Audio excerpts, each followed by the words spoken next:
Well, hello everyone. Thank you for tuning in to today's video. I appreciate you coming back, especially since I ended up not being able to edit or post a video for quite some weeks. And so that just kind of makes YouTube algorithm not super happy with me. But I'm doing what I can, and here we are with today's video. This was actually filmed, I want to say, about 3 weeks ago, and we're just trying to get into the full swing of things. In today's video, I kind of wanted to share a little bit of an update of what's been going on, as well as kind of share with you some of the logistics, I guess you can say, of what I'm doing to just kind of work with how life has been going these last couple of days. So, first of all, I made a cup of tea, and that's the Ontario mug that's sitting on the counter there. And then this is my cup of coffee. So, one of the things that I've been trying to do is make both, and the coffee goes pretty quickly. And then all I need to do is just heat up a little bit of the tea in the microwave and drink it, and that way I keep hydrated as well as caffeinated, which is very important these days. Okay, so I'll try to kind of tell you what I'm doing here, and then we'll get into more details. So I'm going to be making a chicken recipe that I actually did not like as a child. It was a recipe my mom made, and I really didn't like it when I was little. It was kind of one of my least favorite things. However, as an adult, I am really, really enjoying this, and I think I cook it just slightly different than what my mom did, but I do not quote me on that. Children's memories are not really the most reliable to do. So you take a box of stuffing mix, and the best way to do this if you're gluten free is during the holiday season. Aldi has a gluten free stuffing mix option. Buy a bunch of them and just keep them in the pantry. I obviously did not, since we were going to be moving, and that kind of, oh well. Right now I'm just going for what is best, and not necessarily what is the very best for us, what is best for my time versus what is best for our bodies. And hopefully this will work. Okay, so I was going to kind of mash it all up in this pie pan, kind of make it really fine, but yeah, it was not working, so I just took an older Ziploc bag, and I'm going to take a rolling pin, and I'm just going to kind of crush this just a little bit finer. I like a really good fine stuffing for this recipe. Now, if I'm going to eat it plain, definitely prefer more the chunks that you're going to get. But what we're going to do is we're going to take some chicken chests, and we are going to kind of dredge them in some ranch. So you take the chicken chest and you put them in some ranch. That's the book I'm listening to right now, by the way.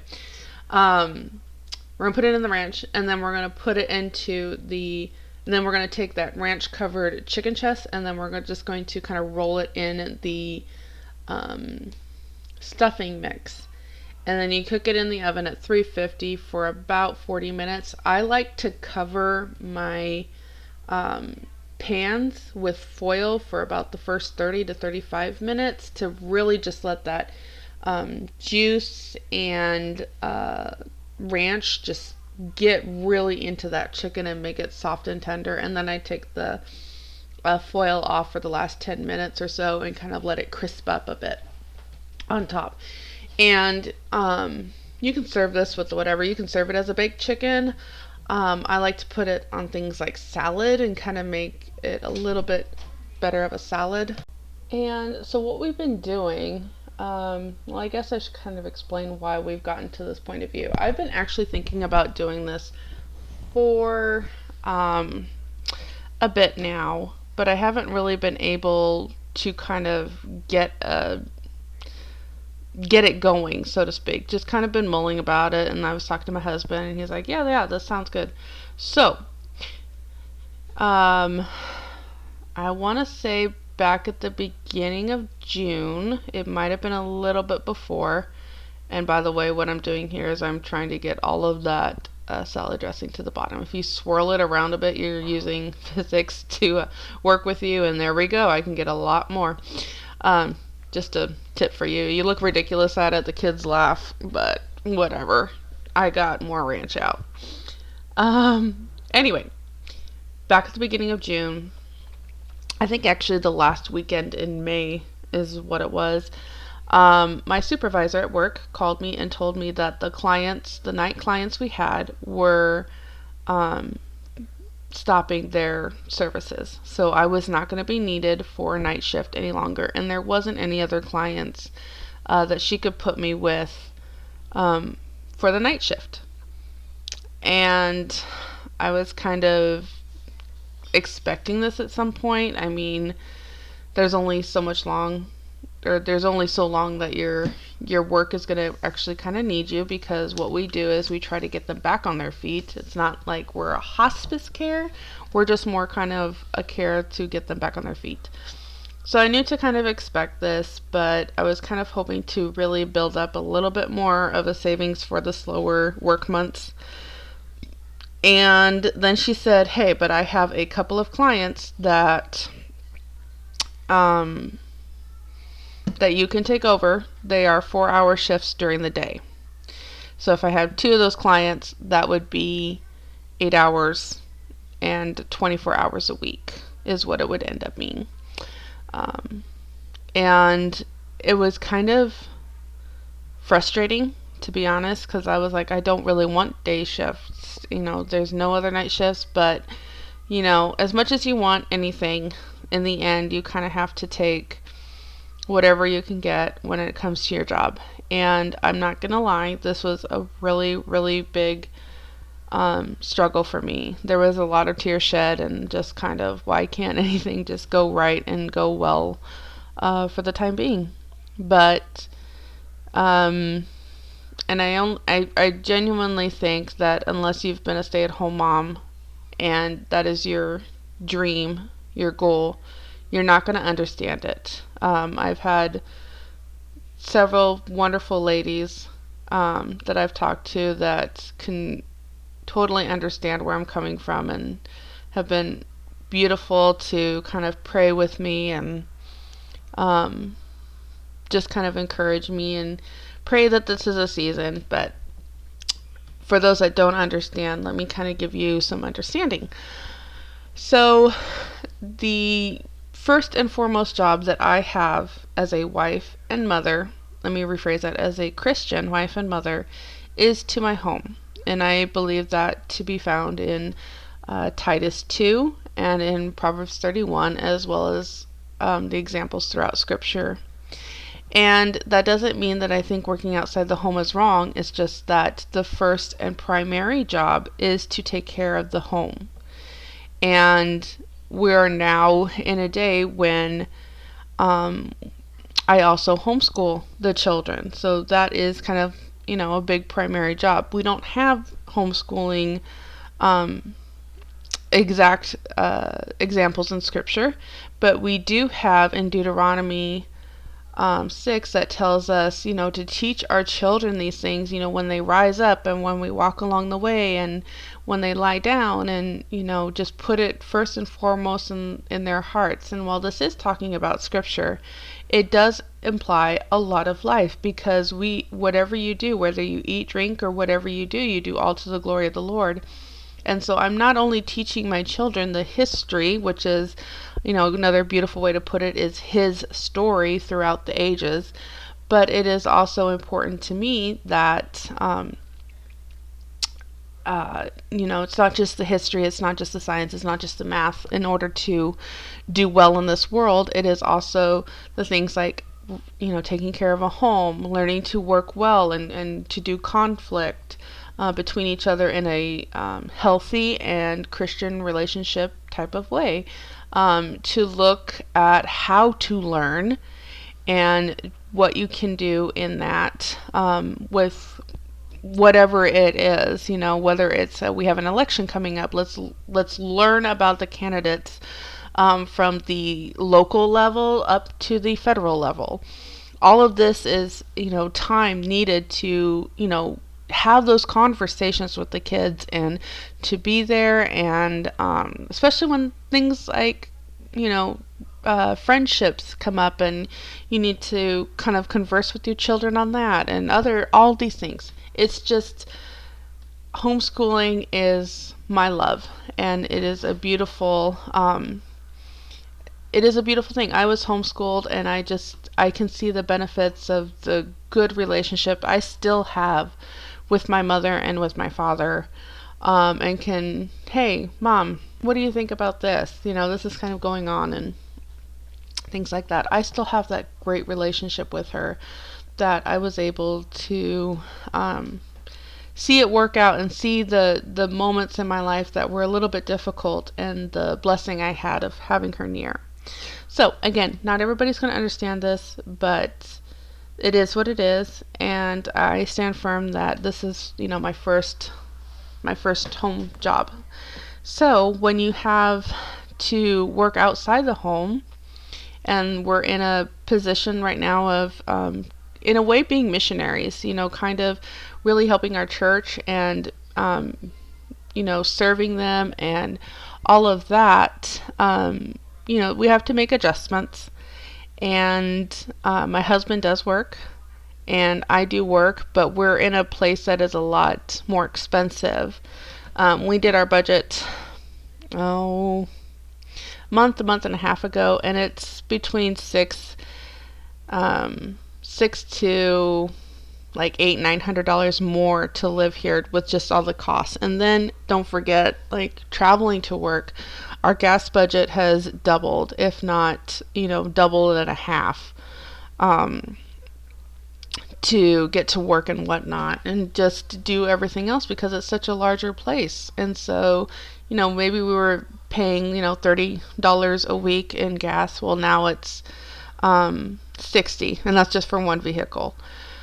So, we just do what we can, and making it all work with the increase of budget, but it does mean working a little bit more. So, yeah, I got to talk to my supervisor, and I told her, okay, well, I need the work, so go ahead and give me the job. And let's see. We'll get back to the rest of the story in just a minute, but I wanted to tell you what I'm doing here with this recipe. So I took a whole tray of chicken, I poked it with forks, and then poured lemon juice over it. And that lemon juice is going to kind of seep into the chicken and just really make it nice and tender. That's a trick my mother-in-law taught me. And then I just put so much flavoring on top of it. So salt and pepper, garlic and paprika, and cumin, I believe. Maybe not. I can't remember. On one side, put that face down in the pan. And then on the other side, I did it all over again. I did salt and pepper and paprika and garlic, and I'm not seeing cumin, so I must not have. And then I had a little bit of avocado salsa left from, I don't remember if it was Sam's Club or Costco, but I put that on top, and that's going to go into the oven at 350 for about 40 to 45 minutes. I'm just going to wait for the internal temperature to be 165. You can see it here. Then we're going to shred this up for enchiladas, and that, I just wanted to again tell you kind of what we're doing. Let's get back to the story. So one of the frustrations that we really had to kind of work out with a change of schedule with me, working during the day, is who would be home with the children. If I had to put them in any kind of daycare or hire a babysitter, all of the work that I was doing would have been out the window. I would not have earned anything, and it would have been pointless. So we had to kind of figure out which of the older children, I have an almost 16-year-old and an almost 17-year-old. Which of them could be home for the younger ones and kind of oversee their homeschooling and chores and things that I won't be able to get to. And, and the meals. Yeah, that's kind of an important one. No, but just everything, like a good babysitter. And especially because they have jobs as well. And that was kind of our big, really hurdle that we had to kind of work through, was trying to figure out how we were going to do this schedule, so that there would have been a responsible person at home for the younger three. And we kind of figured all that out. It meant that they had to make sure that their boss knew that, I said, okay, this day you're going to be off work. This day you need to tell your boss that you can't come into work. And then with my husband for the other day, because I was going to work Monday, Wednesday, Friday, with the other day, Friday, my husband actually doesn't have any work. So at that point, there was going to be somebody here for the younger ones every single time. So we worked that hurdle out. And then I got up to my job and met my new client. And I'm not going to share too much about that, mainly for their privacy, and so I don't share things I'm not supposed to share. But it was a very lovely client, and it was kind of a nice relief. And the person reminds me a lot of one of my family members. So it's a little smile to kind of work there every day. So that was really sweet. And once I finished my first shift with them, I went over to my second client and met them. Now, they didn't really want me to work today. They weren't prepared for that. But they, were going to kind of meet me and then schedule me, and then I could begin the following week. So the first week I had the one client. Basically, I only worked 12 hours that week. And then before I could begin the next week, I got a call from my supervisor saying they had decided not to go forward with the second client. They thought that they could do it without me, and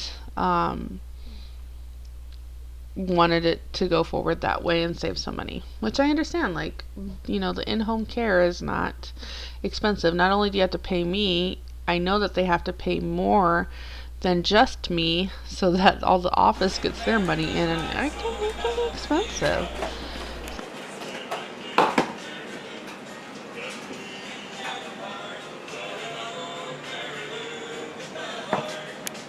So that was a really stressful time of trying to figure out, okay, what are we going to do?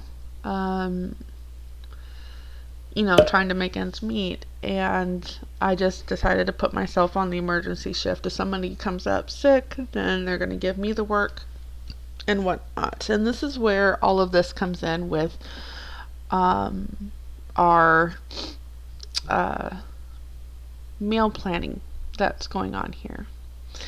So in order to kind of really help the family out, we decided what I was going to do is I was going to make, on the days that I don't have any work, I was going to make one meal that would work for 2 nights.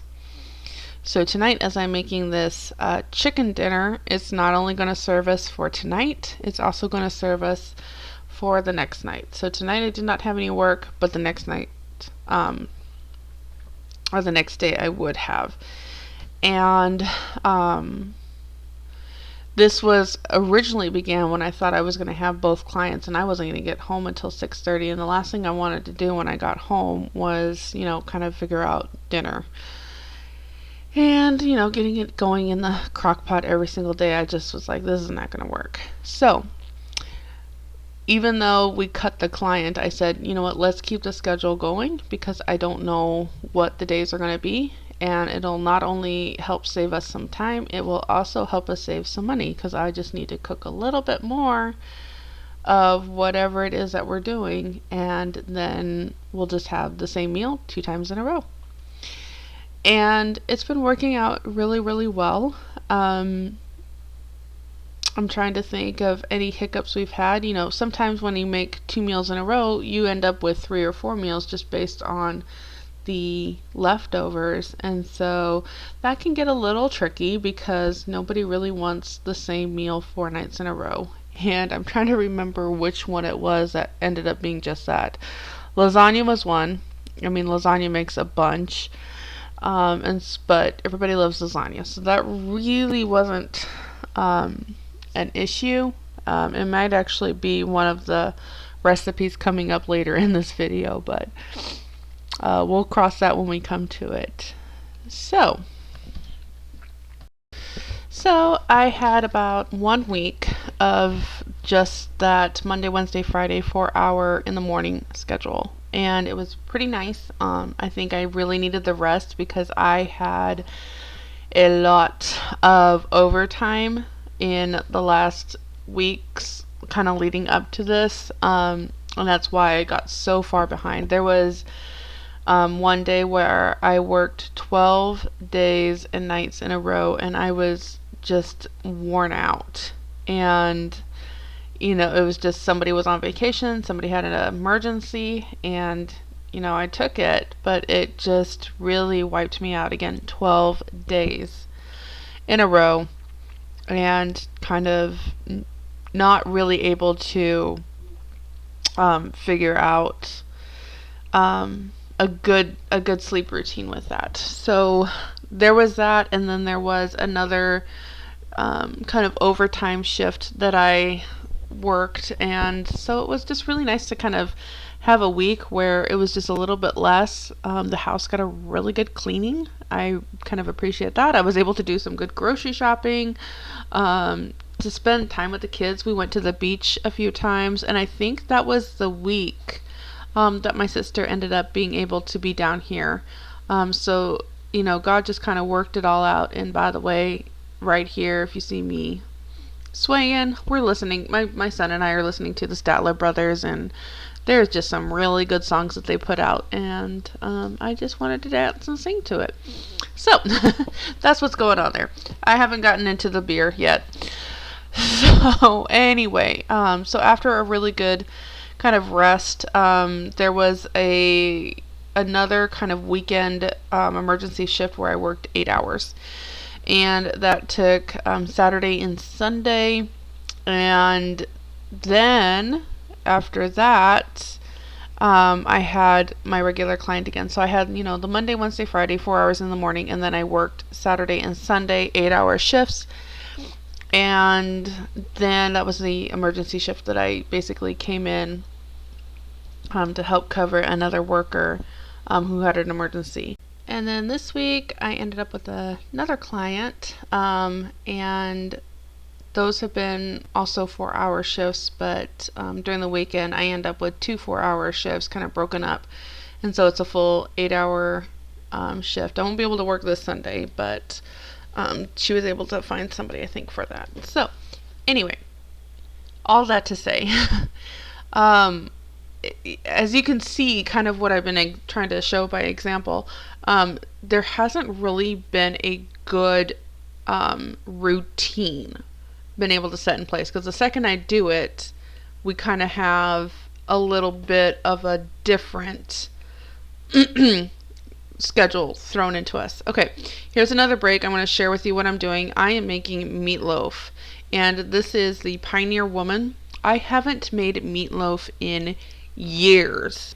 My husband is not a fan of meatloaf, and I don't know about my kids because, again, I haven't made it in years. But I decided, you know what, we're going to make meatloaf, and I'm going to use this Pioneer Woman recipe. But I really wanted a meatloaf, and so I just decided, you know what, we're going to do this. I had found some Laura's ground beef on sale for a $4 or $5 a pound, which is kind of what I've been finding, like the Aldi organic meat. And if I'm going to have like a meat-based meal, I mean something like burgers, meatloaf, chili, something that you're really going to taste the ground beef, I really try to get the organic because it's not that much more for us. I think it's like, I don't know, $1 a pound more, or even that. That's, if I can't find any meat, regular meat, ground beef on sale. And honestly, lately that's been kind of a hit or miss. So if even that, so what was I saying? Sometimes it's just pennies to use the organic ground beef if I do it from Aldi.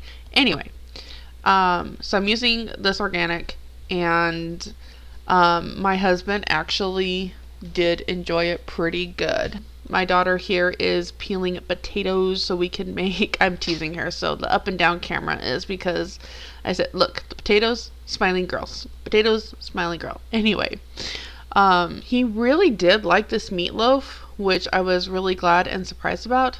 However, this is one of those meals that that I was talking about earlier that made so much that it wasn't just 3 meals. I think this went into 4 or 5 meals, and we were done by the time it was over. So next time, I know 1 loaf of meatloaf will definitely feed us for 2 meals. So that's good to know. Anyway, while my husband did enjoy it, he's like, "Oh, this is pretty good for meatloaf." Yeah, the kids were like, "Oh, it's all right." So, meatloaf is definitely going to be ones that I maybe make every now and then, far between menu plans.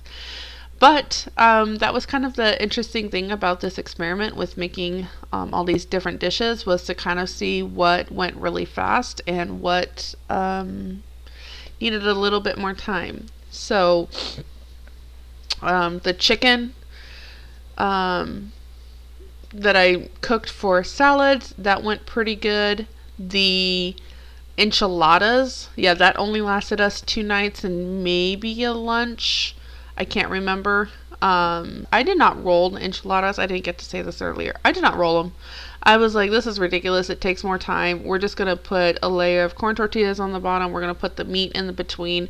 We're going to top it with the corn tortilla, and then we'll put the sauce and cheese on the top. And I think I put some cheese on the chicken mixture, the filling, before I put the top tortillas on. But that's what I did. It tasted just fine. And as somebody once told me, and I love it as well, it's all going to get mashed up and excremented out later anyway, so whatever. It may not look as pretty as enchiladas, but it is working out just fine.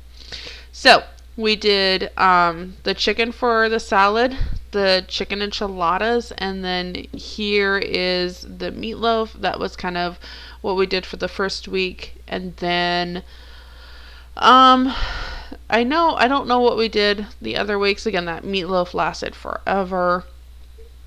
We kind of wanted to use up any leftovers that we had in the freezer, so I've been working on that. And what wasn't shown here is I did make a lasagna, and so we've had some lasagna that lasted, I think, a couple of nights and a couple of lunches.